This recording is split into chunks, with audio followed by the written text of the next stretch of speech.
नमस्कार, मैं आपके साथ रंजना रावत। 60 सेकंड में खबरों की तह तक विश्लेषण करेंगे खबर 1 मिनट में, लेकिन उससे पहले एक तस्वीर जो हैरान करने वाली है। एक एक्सपीरियंस मैं सर से शेयर करना चाहता हूं पीएमडी के साथ। सीजीटीएफ पीएमएससी खबर बिहार के उद्योग मंत्री से जुड़ी हुई है। पटना में आज एसएलबीसी की बैठक थी और इस बैठक में उद्योग मंत्री शाहनवाज हुसैन, डिप्टी सीएम वित्त मंत्री तारकिशोर प्रसाद और ग्रामीण विकास मंत्री मौजूद थे। इस बैठक में उद्योग मंत्री बैंकों के प्रतिनिधियों पर जमकर बरसे। उद्योग लगाने के सहयोग नहीं करने का आरोप लगाया। शाहनवाज हुसैन के आरोप पर जब अधिकारी जवाब दे रहे थे तब शाहनवाज हुसैन मंच पर बैठकर झपकी ले रहे थे। आप तस्वीर साफ देख सकते हैं कितनी महत्वपूर्ण बैठक में जब राज्य के उद्योग लगाने पर चर्चा हो रही है तो वित्त मंत्री और ग्रामीण विकास मंत्री के साथ हैं, लेकिन राज्य के उद्योग मंत्री सो रहे हैं। शाहनवाज हुसैन की झपकी 2-4 सेकंड के लिए नहीं आई थी, वो काफी देर तक मंच पर बैठे बैठे सो रहे थे। आप ये तस्वीरें देख रहे हैं और उद्योग मंत्री की नींद तब खुली जब किसी का फोन आया। इस तस्वीर को देखकर समझा जा सकता है कि राज्य के उद्योग मंत्री उद्योग धंधे को लेकर कितने गंभीर हैं। जिसके अंतर्गत 2 करोड़ का लोन विदाउट लिक्विडिटी लिमिट के देना है सर। वो जहानाबाद में एक साथ हम लोगों ने प्लास्टिक यूनिट लगाने के लिए हम लोगों ने आवेदन कराया था सर। और चलिए अब देखते हैं खबर 1 मिनट। लगातार बारिश से एक बार फिर से गड्ढे और आहर में पानी भर चुके हैं, जिससे दुर्घटनाएं भी बढ़ गई हैं। मधेपुरा जिले में एक बार फिर बड़ा हादसा हुआ है। गहरी खाई में गिरने से 5 बच्चों की मौत हो गई। बताया जा रहा है कि मनोहरपुर गांव के 5 बच्चे चारा काटने के लिए निकले थे। इसी दौरान बारिश के चलते पैदा हुए फिसलन की वजह से सभी बच्चे गहरी खाई में गिर गए। खाई इतनी ज्यादा गहरी थी कि सभी बच्चों की डूबने से मौत हो गई। जान गंवाने वाले बच्चे के परिजनों ने बताया कि बच्चे सुबह में चारा काटने के लिए निकले थे, लेकिन 10 बजे तक उनके नहीं लौटने पर खोजबीन शुरू की गई। इसके बाद घटनास्थल पर पहुंचे तो देखा कि एक बच्चे का सिर खाई में दिख रहा है। उन्होंने अकेले उसे बचाने की पूरी कोशिश की, लेकिन जब तक बच्चा बाहर निकाला जाता तब तक उसकी मौत हो चुकी थी। इसके बाद ग्रामीणों ने खाई में और भी तलाश की तो सभी 5 बच्चों के शव बरामद किए गए। 5 बच्चों की एक साथ हुई मौत से पूरे गांव में मातम का माहौल है। किसी को कुछ समझ में नहीं आ रहा कि ये हादसा कैसे हुआ। परिजनों का रो रो कर बुरा हाल है। रांची में चक्रवात का असर से पिछले 3 दिनों से लगातार बारिश हो रही है, जिस कारण अरगोड़ा के कुंज बिहार कॉलोनी समेत कई निचले इलाकों में पानी भर चुका है। घर और अपार्टमेंट में पानी घुस गया है। सड़क पर जल जमाव के कारण लोगों को परेशानी हो रही है।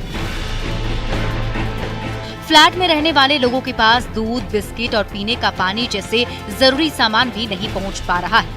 मौसम केंद्र के वरीय वैज्ञानिकों के मुताबिक चक्रवात का केंद्र ओडिशा में है। इसके कारण इससे सटे संताल और कोल्हान के साथ साथ पूरे झारखंड में इसका व्यापक असर दिखाई दे रहा है।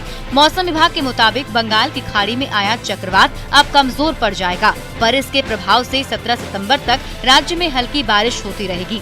राजधानी रांची समेत पूरे झारखंड में लगातार हो रही बारिश से आम जनजीवन बुरी तरह प्रभावित हुआ है। बारिश के चलते लोगों को पानी भरी सड़कों पर आने जाने की मजबूरी है। मौसम विभाग ने कई जिलों में वज्रपात की भी आशंका जताई है। बंगाल की खाड़ी में लो प्रेशर के कारण लगातार 5 दिन से जमशेदपुर समेत झारखंड के कई जिलों में बारिश हो रही है। बारिश के कारण जमशेदपुर के खरकई नदी खतरे के निशान से ऊपर बह रही है। चांडिल डैम के 4 फाटक को भी खोल दिया गया है। नदी किनारे रहने वाले लोगों से अलर्ट रहने को कहा गया है। प्रशासन लगातार इस पर नजर बनाए हुए है और लोगों को आगाह भी किया जा रहा है कि नदी किनारे न जाएं। फिलहाल निचले इलाकों में पानी नहीं घुसा है, लेकिन और बारिश हुई तो इसकी आशंका बनी हुई है। स्थानीय विधायक सरयू राय ने कुछ दिन पहले बताया था कि जमशेदपुर में मेरीन ड्राइव, टोल ब्रिज एवं सोनारी कांदर बेड़ा पुल का निर्माण होने के क्रम में नदी क्षेत्र का अतिक्रमण हुआ है। मानगो, कपाली, आदित्यपुर तथा जुगसलाई क्षेत्र के रिहायशी इलाकों में भी नदी के अतिक्रमण की प्रवृत्ति बढ़ रही है, जिस कारण नदी की चौड़ाई दिन प्रतिदिन सिमटती जा रही है। और यही वजह है कि जब भी बारिश होती है तो कई इलाके जलमग्न हो जाते हैं।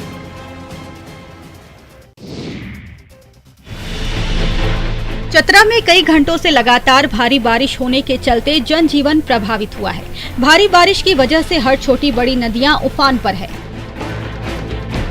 सिमरिया तड़वा मुख्य मार्ग पर स्थित कोयलांचल की लाइफलाइन कही जाने वाली गेरुआ नदी पर बना डायवर्जन बारिश के कारण यात्रियों और मालवाहक गाड़ियों के चालकों के लिए जी का जंजाल बन गया है। नदी में आई बाढ़ से कोयलांचल का संपर्क पूरी तरह से चतरा जिला मुख्यालय से टूट गया है। नदी के दोनों ओर गाड़ियों की लंबी कतार लग गई है।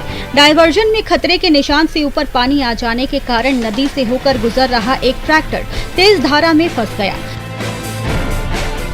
तड़वा इलाके से पत्थर गिराकर केरेडारी लौट रहे ट्रैक्टर के बाढ़ में फंस जाने से ट्रैक्टर चालक और एक मजदूर भी बीच धारा में फंस गए। लगातार हो रही बारिश और नदी के जलस्तर में हो रही वृद्धि से उनकी जान पर आफत आ गई। हालांकि स्थानीय लोगों ने निजी स्तर पर लगातार रेस्क्यू अभियान चलाया, जिसकी वजह से चालक की जान बच गई। बगहा में इस बार आई बाढ़ की वजह से वाल्मीकि टाइगर रिजर्व के जानवर रिहायशी इलाके में पहुंच गए हैं। रामनगर प्रखंड के भावल गांव के एक तालाब में मगरमच्छ दिखा। तालाब गांव के बिल्कुल सटा हुआ है, जिसके बाद गांव में अफरा तफरी का माहौल बन गया। ग्रामीणों ने खुद ही बांस बल्ली और रस्सी के सहारे घंटों मशक्कत कर मगरमच्छ को धर दबोचा। मगरमच्छ के तालाब में होने से पाली गई मछलियों को भारी नुकसान पहुंचा है। वन विभाग को मगरमच्छ को रेस्क्यू के लिए सूचित किया गया, लेकिन कोई भी नहीं पहुंचा। तत्काल मगरमच्छ को पकड़कर सुरक्षित रखा गया है। बीते जुलाई और अगस्त के महीने में भी इसी तालाब में मगरमच्छ मिला था, जिसका सुरक्षित रेस्क्यू वन विभाग की टीम ने किया था। इधर लगातार मगरमच्छ के निकलने से लोगों में दहशत का माहौल बन गया है। ग्रामीणों ने बताया कि कुछ दिन पहले गांव में बाढ़ आई थी। संभवतः मगरमच्छ बाढ़ के दौरान ही बहकर गांव के तालाब में आया होगा।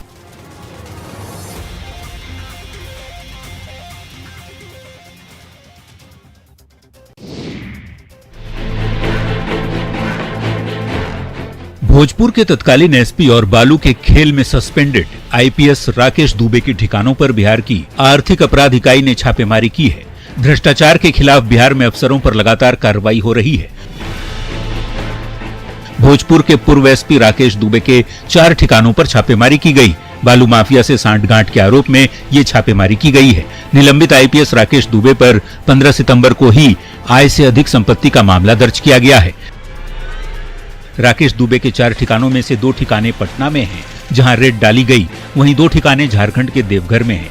जसीडीह में सचिन रेसिडेंसी होटल और सिमरिया में आवास पर भी रेड डाली गई। भोजपुर के एसपी रहने के दौरान राकेश दुबे पर यह आरोप लगा था कि उन्होंने बालू के अवैध खनन में करोड़ों रुपए की अवैध संपत्ति अर्जित की है। इसके बाद नीतीश सरकार ने उन्हें सस्पेंड कर दिया था। राकेश पर बालू माफिया से सांठगांठ के आरोप में मामला दर्ज भी किया गया था।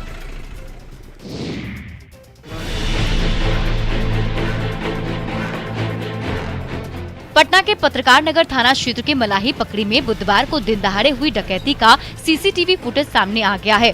सीसीटीवी फुटेज में अपराधी एक जगह इकट्ठे हैं। अब इसी सीसीटीवी फुटेज के आधार पर पुलिस अपराधियों तक पहुंचने की कोशिश में है। दरअसल अपराधी जिस बाइक पर सवार हैं, उनके नंबर के आधार पर पुलिस अपराधियों तक पहुंचने की रणनीति बना रही है।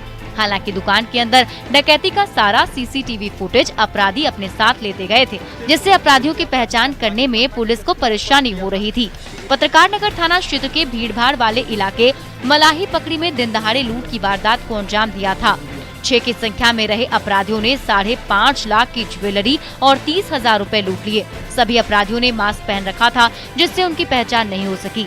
दुकान मालिक ने घर में ही दुकान खोल रखी है। अपराधियों ने हथियार के बल पर पूरे परिवार को बंधक बना लिया और दुकान मालिक के साथ उसके बच्चे की पिटाई भी की।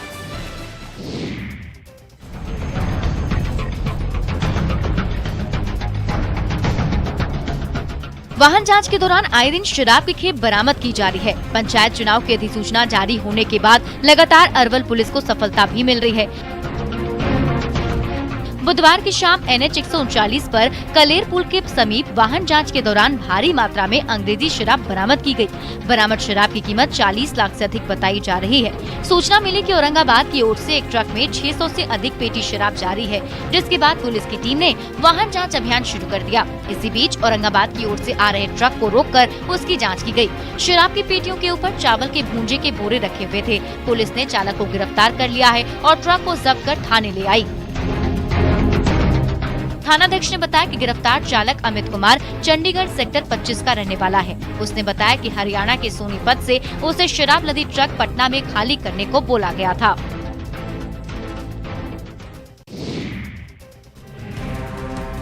नवादा में नगर परिषद के कर्मियों की हड़ताल खत्म हो गई, लेकिन शहर में अब भी स्थिति नारकीय बनी हुई है।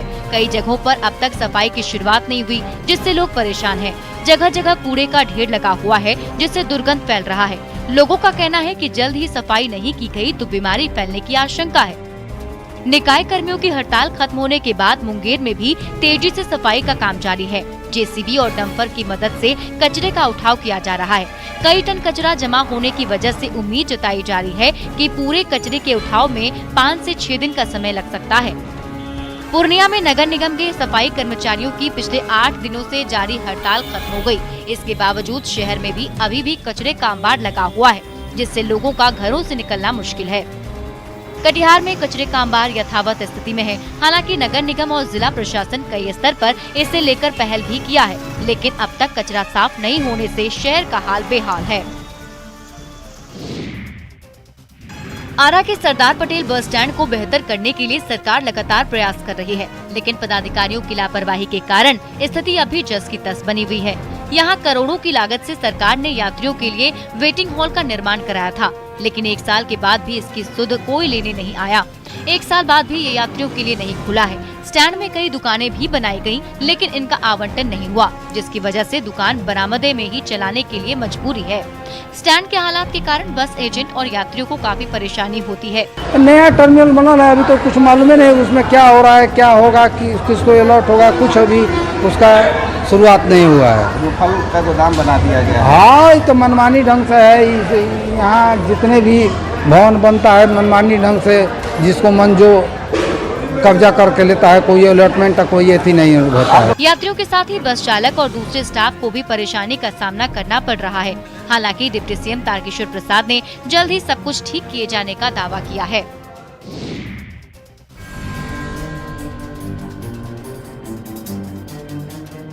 गिरिडीह के धनवार प्रखंड अंतर्गत परसन में पत्थर का उत्खनन जोरों से हो रहा है। बारिश में भी पत्थर का उठाव लगातार जारी है। हालांकि पत्थर को तोड़ने के लिए रात में हो रहे हैवी जिलेटिन और डायनामाइट ब्लास्टिंग से ग्रामीण दहशत में हैं। लोगों के घरों में दरारें पड़ गई हैं और पत्थर लदे हाईवा के लगातार चलने से ग्रामीणों की सड़कें भी खराब हो गई हैं, जिससे ग्रामीण परेशान हैं और अधिकारियों से जिलेटिन ब्लास्टिंग पर रोक लगाने की मांग कर रहे हैं। हालांकि अब पत्थर के उत्खनन पर एनवायरमेंटल क्लियरेंस जैसे सवाल भी उठ रहे हैं। बताया जा रहा है कि पत्थर के तोड़ने में हेवी जिलेटिन और डायनामाइट का इस्तेमाल किया जा रहा है, जिसमें बहुत जोर से आवाज होती है, जिसकी वजह से पूरे गाँव के लोग डर के साए में जीने को मजबूर हैं। हमेशा डर होता है कि कब पत्थर का टुकड़ा उनके घर तक पहुँच जाए। डायनामाइट के ब्लास्ट से गांव के दर्जनों घरों में दरारें आ गईं। यहां तक कि नए पक्के मकान में भी दरारें पड़ गई हैं। झारखंड की आकांक्षा कुमारी भूमिगत खदान में काम करने वाली कोल इंडिया की पहली महिला खनन इंजीनियर बन गई हैं। सेंट्रल कोल फील्ड्स लिमिटेड ने इस बात की जानकारी दी। सोशल मीडिया पोस्ट के अनुसार Akanksha Kumari Birsa institute of technology Sindri से ग्रेजुएट हैं। 25 साल की आकांक्षा कोल इंडिया लिमिटेड में दूसरी महिला खनन इंजीनियर हैं और झारखंड में उत्तरी करणपुरा क्षेत्र में अपनी चूरी भूमिगत खदानों में CIL में शामिल होने वाली पहली भारतीय महिला हैं। महिला सशक्तिकरण के उद्देश्य से केंद्र की मोदी सरकार ने 2019 में माइनिंग रूल में बदलाव कर महिलाओं को भी कुछ शर्तों पर भूमिगत कोयला खदानों में काम करने का अवसर दिया। विश्व की सबसे बड़ी कोयला उत्पादक कंपनी कोल इंडिया में इसकी पहल की और बड़का गांव की रहने वाली आकांक्षा को मौका मिला। वे झारखंड राज्य के CCL-N के एरिया के कंपनी की ऐसी पहली महिला माइनिंग इंजीनियर हैं जो भूमिगत कोयला खदान में काम करने की शुरुआत कर चुकी हैं। आकांक्षा के चूड़ी आते ही पूरे प्रोजेक्ट का माहौल बदल गया है।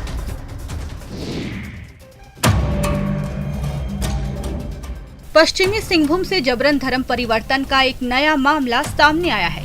जिले के टोटो थाना क्षेत्र के अंतर्गत एक गांव के ग्रामीणों ने बाहरी लोगों पर लोगों को भड़काकर उनका धर्म परिवर्तन करने का आरोप लगाया है। टोटो थाना क्षेत्र के दुरूला में ग्रामीणों ने थाना प्रभारी से शिकायत की है कि गांव में करीब 11 परिवारों ने धर्म परिवर्तन किया है। अक्सर बाहरी लोग गांव में उन्हें उकसाने और लुभाने आते हैं। पुलिस प्रशासन का भय दिखाकर धर्म परिवर्तन का प्रयास किया जा रहा है। पिछले रविवार को एक ईसाई धर्मांतरण परिवार का मामला प्रकाश में आया, जिसने हो समाज के रीति रिवाजों के अनुसार समाज के कब्रिस्तान में शव को दफनाने की कोशिश की। इसको लेकर कस्बे में तनाव फैल गया। हो समुदाय के लोगों का इस धार्मिक मुद्दे पर पंचायतों के कई दौरे भी हो चुके हैं। और नगरवासियों ने उन परिवारों का सामाजिक बहिष्कार भी किया है जिन्होंने अपना धर्म बदल लिया है। इधर पुलिस मामले पर बोलने से बच रही है।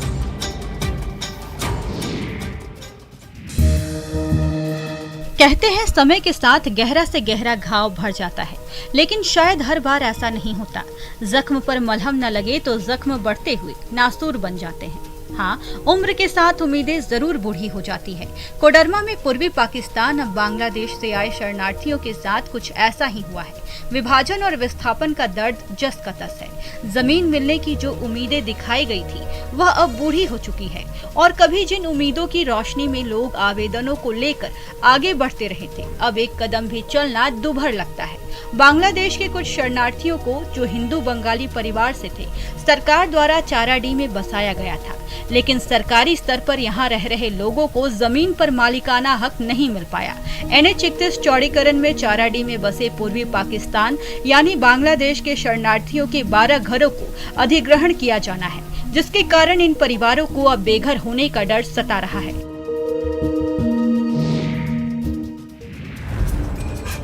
राष्ट्रीय खाद्य सुरक्षा मिशन की देखरेख में धनगढ़ा और सांवलापुर में पहली बार मूंगफली की खेती की गई है।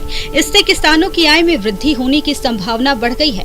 NFSM के तकनीकी सहायक ने रविवार को मूंगफली की खेती का जायजा लिया और बताया कि वित्तीय वर्ष 2021-2022 में केंदुआ पंचायत के धनगढ़ा तथा डांगापाड़ा पंचायत के सांवलापुर स्थित बंजर भूमि पर मूंगफली की खेती की गई है। पहली बार इलाके में मूंगफली की खेती की गई है। इसके लिए NFSM के द्वारा उन्नत बीज दिया गया था, साथ ही किसानों को ट्रेनिंग दी गई थी। मूंगफली का बीज हमको मिला है आत्मा ऑफिस के द्वारा और अभी खेती लगाए हैं और हुआ भी अच्छा। मूंगफली की खेती के लिए जल निकासी जरूरी है, साथ ही काली बलुई दोमट मिट्टी खेती के लिए उपयोगी होती है। बुआई के लिए खेतों की पंक्ति कम से कम 45 सेंटीमीटर की दूरी रखी जाती है। पौधों की दूरी 15 सेंटीमीटर होनी चाहिए। बीज बोने से पहले दवा वगैरह की उचित मात्रा डाली जाती है।